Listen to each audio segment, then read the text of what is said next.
Ele é um ótimo ator, sabia? Ele é um gato, né? Já tá mais que bom. Te manca, viado. Que ele é hétero. Isso mesmo. Hétero? Ah, tá. Tá bom. Na escola de ator só tem bicha e de repente o povo vai pra TV e só tem hétero. Essa conta não fecha não, amor.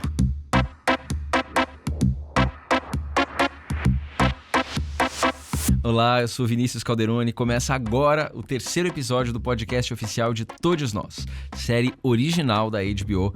Junto comigo, a jornalista Camila Silva. Olá, Camila. Vou te chamar de desgraça agora. Ah, gosto. Te amo, desgraça. Também contando aqui no estúdio com nossos queridos convidados, criadores desse retrato multifacetado da juventude paulistana. À minha direita, a diretora-geral e roteirista também, Vera Egito. Olá, Vera. Olá. Também à minha frente aqui, o diretor Daniel Ribeiro. Olá, Dani. Oi. E à minha esquerda, também uma das colaboradoras de roteiro da série, Alice Marconi. Olá, Alice. Hello, hello, hello. E neste podcast nós vamos mergulhar nas histórias de Rafa, Vini e Maia, três amigas desconstruindo suas identidades e correndo atrás de seus sonhos. Então, já que a gente está falando desses três amigos, eu queria falar sobre uma coisa que chamou minha atenção desde o começo e eu adorei, que são essas assembleias, esses encontros que eles fazem ali na sala de casa, que tem esse aspecto de comentar os acontecimentos da vida de cada um e botar tudo em perspectiva, e é esse momento em que tem os momentos em que eles concordam e também discordam, que eles começam a perceber onde é que eles estão unidos, onde é que tem as dissidências, onde é que tem as uniões. Eu queria que vocês falassem sobre esse movimento dessas assembleias, assim, que eu assim chamei, não sei nem se é um bom termo. Gostei desse termo. Gostou? E a gente é uma coisa que a gente sempre discutia, né? Vai ter um momento em que eles se encontram e debatem o que aconteceu. As assembleias são basicamente a nossa sala de roteiro. Exatamente. Olha só. Que não deixa de ser uma assembleia, uma sala de roteiro. Assembleia, sim. Não, acho que é isso. Acho que a gente, era uma coisa... É muito típico, né? De amigos que moram juntos ter esse momento, né? Você chega em casa ali meio cansado, meio pensando sobre o que aconteceu. E aí, ali é o momento de você abrir uma cerveja e Repercutir. O que é forte nisso é que me parece que também não só é uma circunstância muito crível e verossímil para a própria trajetória das personagens, afinal elas moram juntas, mas também é um ancorador dramatúrgico onde vocês, quase metalinguisticamente, conseguem reverberar algumas coisas que estão correndo nos veios da dramaturgia da própria série, né? Então vocês fazem convergir coisas muito importantes e de um jeito muito natural também, né? Sim. Então, Nada como um dramaturgo para definir uma cena, né? Arrasou. você vê, enfim. E tem assim, é que eu acho que, por exemplo, tem uma coisa que eles não fazem muito é trocar mensagem Sim. entre eles, né? Eles trocam em geral. Que talvez hoje em dia o que aconteceria muito no WhatsApp isso. Então tava todo mundo lá, aconteceu isso, rolou isso na Taxi Express, manda mensagem. E na televisão é chato ver mensagens tipo como cena. É um grupo, né? É um grupo. de É mensagens. grupo de atuação presencial. Então eles chegam, ok, é o grupo, vamos discutir sobre esse assunto. Então tem um Jovens pouco essa antigamente função. era assim, a gente se encontrava, a gente conversava. Tem um interesse museológico, Tinha antropológico. isso. É. Aproveitando que a gente tá falando de grupo também, eu acho que principalmente quando eu vejo Maia e Vini conversando, tem uma questão muito coordenada ali dos dois se encaixando sempre, pergunta tá sempre ali após para responder, que é meio teatral, eu diria assim, e fluida, né? Como se vocês tivessem tido ensaios, talvez, ou não. Eu queria entender como foi essa criação dessa intimidade deles, assim. Quanto tempo levou você, Dani, dirigiu, Que talvez você, até Vera? incida, se você me permite, o adendo no próprio trabalho de preparação de elenco da Maria Laura Nogueira, nossa querida amiga, Queridíssima. atriz e excelente preparadora, que trabalhou, né, um elenco muito grande, muito diverso, né, não só diverso em termos, né, de diversidade de orientações, mas também diverso de origens, né, intérpretes atuantes muito, muito diferentes entre si. Aconteceu uma coisa muito curiosa, que na hora foi horrível, que foi Clara, quando a gente estava há uma semana de começar a pré-produção. Clara sofreu um acidente de bicicleta e se machucou muito. E ficou fora dessa primeira semana de ensaio. Então, Juliana e Kellner ensaiaram sozinhos essa primeira semana. Então, eles foram ficando íntimos, eram só os dois, foram ficando íntimos, e Clara chegou depois. Então, teve Exatamente como é na série. Exatamente. Então, Pois é. aconteceu essa coincidência que acho que ajudou isso. Assim, já tinha essa coisa da química que a gente via nos testes, Mas quando rolou esse primeiro ensaio de Ju e Kellner, acho que também ajudou muito eles a criarem uma intimidade muito grande. Acho que o texto dá essa dica também, né? No texto, os dois têm muita intimidade. Um sabe muito da vida do outro, sabe muito quem é o outro. Um faz muita piada com o outro. Em algum momento, eu acho que as roteiristas e o Dani leram um dos textos finais e a gente trocava, né? A gente mandava para todo mundo dava opinião. E eu não lembro quem deu esse input. Falou, nossa, Vera, mas eles não trocam um carinho, Vini e Maia, assim. Eles são tão amigos, tão irmãos. Eu falei, é verdade, precisa ter um carinho. Aí que foi inventado o Te Amo, Desgraça. Que é um carinho, mas é um carinho com uma ponta de ironia. Porque eles são assim, né? Tem uma fala de Rafa, até vocês não conseguem falar sem ser irônicos? E eles falam, não. A ironia é um problema da pós-modernidade. Depois falaremos disso no episódio 9. Continua. E eu acho que tem uma coisa muito bonita que a Maria Laura fazia também no set, né, Dani? Que ela... Set é aquela loucura, né? 1000 coisas acontecendo ao mesmo tempo. Arruma a luz, arruma não sei o quê, cenário e tal. Ela pegava o elenco, ia para um canto, assim, o canto que houvesse, fosse o que fosse, fazia uma roda bem juntinha, assim, e deixava o elenco ali, um olhando para o outro em silêncio e mantendo essa conexão. Então, a Maria Laura, que é uma atriz de teatro maravilhosa de cinema, eu acho que essa vivência, essa experiência fez com que ela pudesse auxiliar os atores com muita propriedade, porque ela entende exatamente a necessidade do elenco ali naquele momento. Então, vamos ver um momento de muita fluidez desse trio aqui. Ai, gente, vocês me fizeram errar. Que merda é essa, Rafa? Eu tô treinando, gente. Qual é o problema de vocês? Qual o seu problema?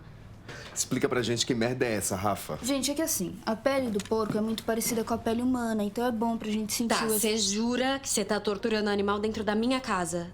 Dentro da sua casa, especificamente dentro do meu quarto, né, amor? Mas só seria tortura se o bicho estivesse vivo, né, Maia? Vini, olha pra isso. É mórbida essa porra. Nojenta. Não. Não. Como exercitar também o tempo inteiro esses pontos de vista, né, tão diferentes, né? Que tão... Mas uma coisa que me ajudou no texto é que eu fiz um detox vegano real, gente. 21 dias, foi maravilhoso. Nessa época, na época do roteiro, eu aprendi muito sobre culinária vegana, que inclusive é maravilhosa. Acho que veganos e não veganos podem usufruir. Recomendamos. Recomendo muito para o mundo e para o nosso organismo. Mas é claro que o coração dessa cena é a piada de Rafa tatuar um pedaço de porco, de pele de porco, porque em muitos casos se treina a tatuagem assim. Rafa explica, claro, você não vai treinar numa pessoa, você até pode, se a pessoa topar, mais difícil um pouco. Então você treina nessa pele esse pedaço de um animal, que, claro, se você pensar bem, é uma coisa bem esdrúxula. Para uma pessoa vegana, então, tipo, uma violência imensa. Talvez seja uma violência imensa de qualquer forma, inclusive. E aí, mas é claro que a gente pensou na piada, né? Assim, esse confronto entre Maia, que é uma vegana que inclusive segue uma linha mais política do veganismo, e Rafa, que nem parou para pensar naquilo. E Vini, que tá ali no meio só incomodado porque Rafa tá fazendo isso no quarto dele, entendeu? E vai ficar cheiro de pedaços de carne no lençol dele. E acho que, enfim, né, falando sobre a composição da sala, aquelas, né, que sempre leva tudo pro abstrato. Maravilhosa. Que dramaturgia não é sobre diversas autoridades, né? Sim. Que dramaturgia não exige um trabalho de pesquisa árduo, intenso e de realmente estudar o outro, outra visão de mundo. Se não for assim, não quero fazer, né? Desculpa, existe um comprometimento no humor também. Se você vai fazer piada, você tem que saber muito bem onde você tá, quem tá falando, do que você tá falando, se a gente vai rir junto, ou se a gente vai rir de alguém, né? Porque quando vem esse papo, eu escrevo os diálogos, adoro o diálogo de humor, vem essa cobrança, essa dúvida de outros colegas que escrevem humor. Nossa, mas eu não posso fazer piada com nada. Eu falo, gente, se você tem comprometimento, se está comprometido com aquela causa, com aquela pessoa, com aquela existência, você pode fazer piada. Agora, se você não tem comprometimento nenhum, essa realidade é uma realidade que você é totalmente alheio, em que inclusive você é indiferente, você não está nem aí para essas pessoas. Você só se aproxima para fazer piada, aí realmente é difícil. Né? Oi, gente. Eu fiquei sabendo da casa na internet, aí eu quis vir aqui para contar minha história. Eu sou Rafa. Bom, eu morava com meu pai, com a minha irmã e com a minha madrasta em Botucatu. E aí a minha irmã e minha madrasta aceitaram o meu gênero não binário, mas o meu pai me chama pelo pronome feminino até hoje. E aí eu cansei dessa opressão e vim pra cá morar com meu primo gay, que eu sabia que ia me acolher. E aí, óbvio que meu pai veio atrás de mim. E aí ele ficou falando que queria que eu fizesse a faculdade de economia. Só que assim, sem chance de eu não fazer a faculdade de artes. Aí ele começou a me ameaçar, falando que não ia mais pagar as coisas, que ia cortar a mesada, sabe? Aí, enfim, depois que eu insisti muito, ele topou que eu ficasse 6 meses aqui em São Paulo, tipo um período sabático para eu organizar minha vida. E aí ele me deu um cartão de crédito e só. Então agora eu tenho 6 meses para erguer a minha vida, consolidar minha carreira de tatuadora, ilustradora e grafiteira também, sozinha. Tipo, tudo isso sozinha, sabe? Sei lá, tem o meu primo e a amiga dele, mas São Paulo, né, é foda. Ai, Rafa. Ai, Rafa. Ajuda a gente a te ajudar. Me ajuda a te ajudar. Total. Quem nunca, hein? A gente fica aqui julgando, a gente que é da branquitude, classe média, mas quem nunca, né? Opa. Estamos aqui na desconstrução. Mas acho que é a questão da bolha que explode nesse momento e a sequência dessa cena ali de Rafa e muitas outras pessoas, né, nesse momento, né, Vini? Sim, essa cena acontece na Casa Juntes. Eu queria saber se esse lugar é baseado em algum lugar real. Foi filmado na Casa 1, na verdade. E é baseado nesse espaço de acolhida, de pessoas que são expulsas de casa ou que não tem para onde ir. O pessoal da Casa 1 acolhe. E é meio inspirado neles a Casa Juntes. É linda a série, é leve, a gente gosta, a gente ri e tudo mais, mas tem um peso muito grande da gente entender que a maioria das pessoas que são trans, mesmo que sejam não binárias, elas precisam desse acolhimento na maioria das vezes, né? Uhum. Se você pensar no universo de 100% de pessoas trans e 90% dessas pessoas trans trabalham com prostituição no Brasil, é o que eles têm como sobreviver, é muito louco, é muito pesado. E me desculpem a gente ter que pesar, mas é um assunto que a gente tem que debater, né? É um momento da série a cena nem pesa tanto, a cena fica constrangedor pra Rafa, né? Vergonha Você alheia, meio né? que dá Uma risada, cena de assim. vergonha alheia, né? Total. E a gente dá risada porque a gente, aí eu digo bem especificamente, a gente branco de classe média, a gente se vê ali. Por isso que a gente ri meio de nervoso, porque você já se viu reclamando, sabe, de alguma coisa muito white people problem. E a cena tá aí pra isso mesmo, pra gente se questionar. Total. E é uma virada, acho que na série, né? Porque era uma coisa que a gente tava o tempo todo ali, quando tava escrevendo, que era ninguém é perfeito, nenhum dos personagens é perfeito, nenhum dos personagens tem a resposta pra tudo e tá certo sobre todos os assuntos. A gente queria que tivesse cada um deslize em algum momento.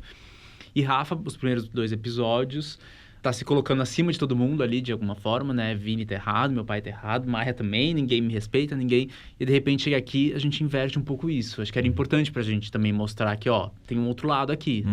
Rafa não está olhando pra isso aqui. A série discute pessoas cis e pessoas trans ou pessoas não binárias, gerações mais jovens e gerações mais velhas. E também, agora, se escancara uma questão de um choque de classes, né? Assim, Um recorte de classe. um recorte muito, muito forte, assim. Quer dizer, então tem uma somatória de conflitos, assim, né? Muito, muito fértil nesse sentido, né?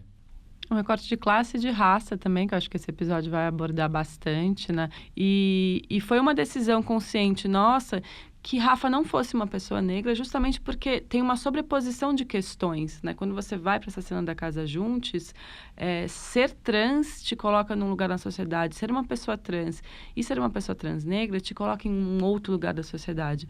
Então é preciso entender essas diferenças para construir esses personagens. Eu queria só fazer mais uma pergunta, porque nessa cena a gente tem as histórias ali contadas por atores. No caso dessa reunião. Essas histórias surgiram na Casa 1? Como é que chegaram até esse roteiro? Essas histórias, eu fiz um clipe para a Ila, que é uma cantora do Pará, uns anos atrás, e a Ila queria justamente dar visibilidade a uma militância que é uma militância que está fora dessa bolha Santa Cecilers, que é uma militância mais realmente ativa dentro dos movimentos de base, os movimentos sociais, por moradia, por terra, enfim. E também por gênero e por sexualidade. E foi aí que eu conheci a Casa 1. Isso deve fazer uns 3 anos, 4, por aí, uns 3 anos. E fui algumas vezes e a gente fez um trabalho de elenco, de seleção de elenco lá dentro para participar do clipe e também de processos criativos dentro do clipe. E eu ouvi alguns depoimentos lá que destroçaram meu coração, porque é isso, são uma pessoa de 15 anos que apanhava no rosto do pai, sabe? A outra pessoa com 13 que foi dormir na rua porque era tida como o diabo dentro de casa, assim. Eu acho que eu fui um pouco Rafa, sabe? Porque eu ouço os meus amigos LGBT com questões reais, válidas e importantes de serem discutidas, da classe média, que eu não desmereço de forma alguma. Mas aí, quando eu cheguei lá, eu vi uma situação que realmente é muito revoltante, sabe? É muito revoltante. Porque são pessoas que estão vivendo um nível de violência e de falta de amparo pela identidade de gênero delas, que cair na real foi um pouco o que eu senti. E não tem nenhum depoimento real ali, ninguém é um personagem real, mas foi um pouco inspirado nessa experiência. Então vamos a mais um Sobe Som, aproveitando aqui o embalo. Bora. Vem cá, você enlouqueceu? Pirou? Foi isso? Eu sou seu namorado, tá? Não sou seus amiguinhos de boa. Será que é por isso que eu queria pegar o Rael de Andrade com você, meu namorado? Foda-se quem ele é, Ju. Foda-se. Eu não gosto disso e você sabe. Deus do céu, de onde veio tanta caretice? Você consegue me explicar? Vimos aí Vini e Júlio nesse impasse que é bem lapidar de toda essa questão dos relacionamentos contemporâneos, né? Que tem uma expressão do inglês que é FOMO, que é Fear of Missing Out, que é essa ansiedade que não dá para perder nenhuma oportunidade de diversão. E é isso que gera esse atrito maior entre Vini e Júlio, vocês sentem? Toda vez que tem essa cena, a Vera olha pra mim com uma cara de olha o Vini, vai falar o Vini. Não é que eu sempre defendo, eu sou muito Vini em alguns aspectos, nesses aspectos talvez. De... Enfim, de ser mais tranquila com tudo, esse desespero das pessoas pegarem todo mundo. Sei lá, dá uma certa angústia às vezes, eu acho. Uma coisa que eu fiquei pensando, né, agora trazendo por outra perspectiva, trazendo da minha própria experiência, assim, né? Acho que tem um lugar dessa solidão afetiva, né, que atravessa também a mulher trans.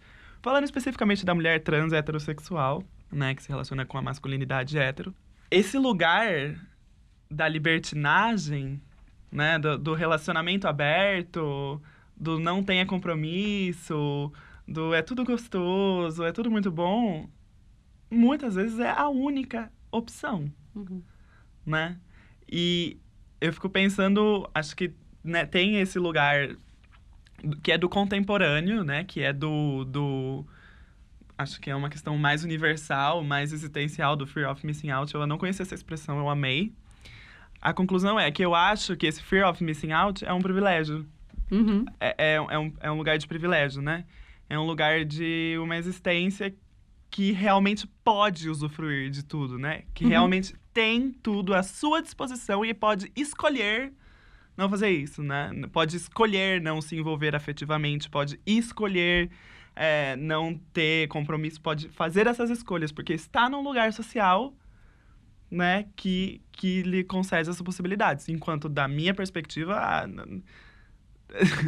Total, né? entendo, total. Acho que é meio isso de... Uma vez um amigo meu que é gay e tal, que é um menino branco, gay, ele falou, nossa, acho tão cafona esse negócio de gay casando, de branco, com aliança, signos tradicionais, religiosos, é o ó, lá, falou um monte. E, né, enfim...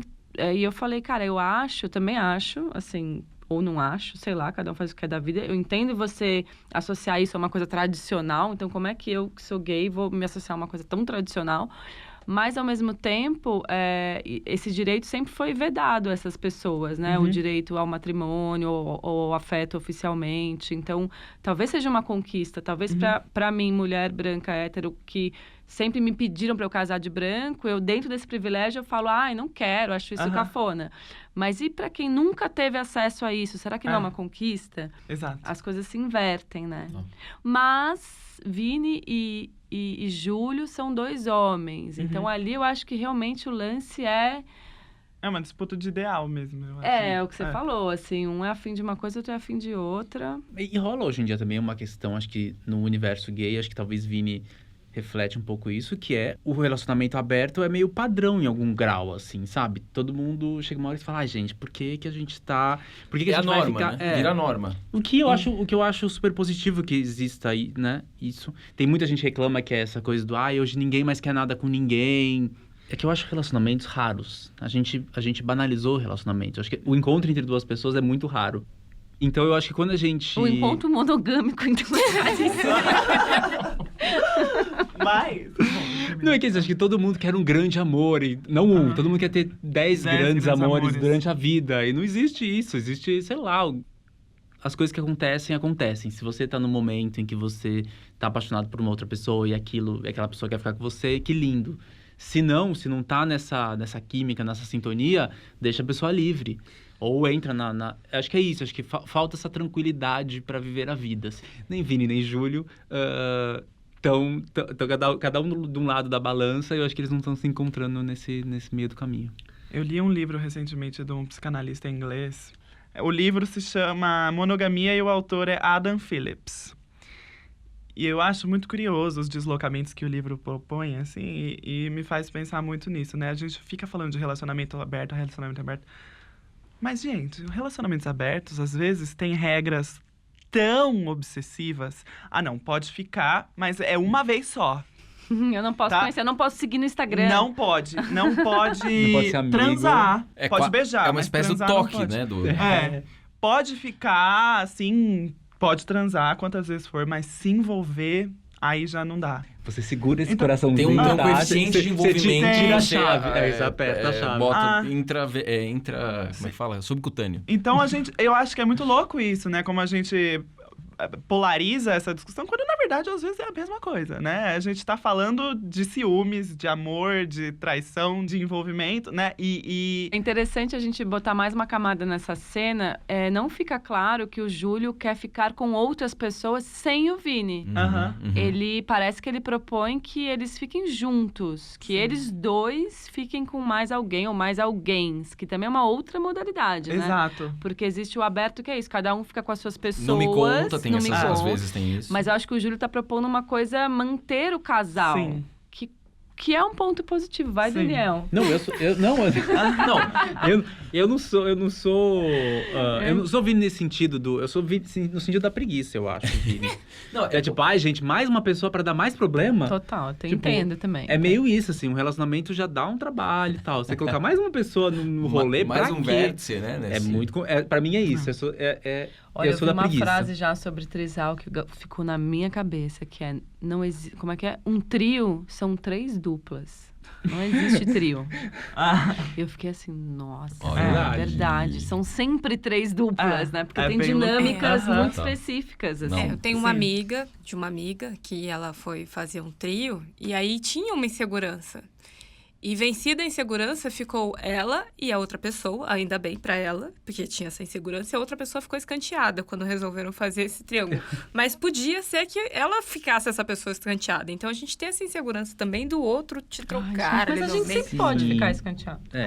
Não, mas você Essa abrir pro perspectiva trio... de Você abrir pro trio, isso serve pra mas você casal, ver isso ali trisal. acontecer ao vivo é meio esquisito. Eu acho que seria esquisito. Então, uma coisa com a questão Não, gay também é acho. porque você...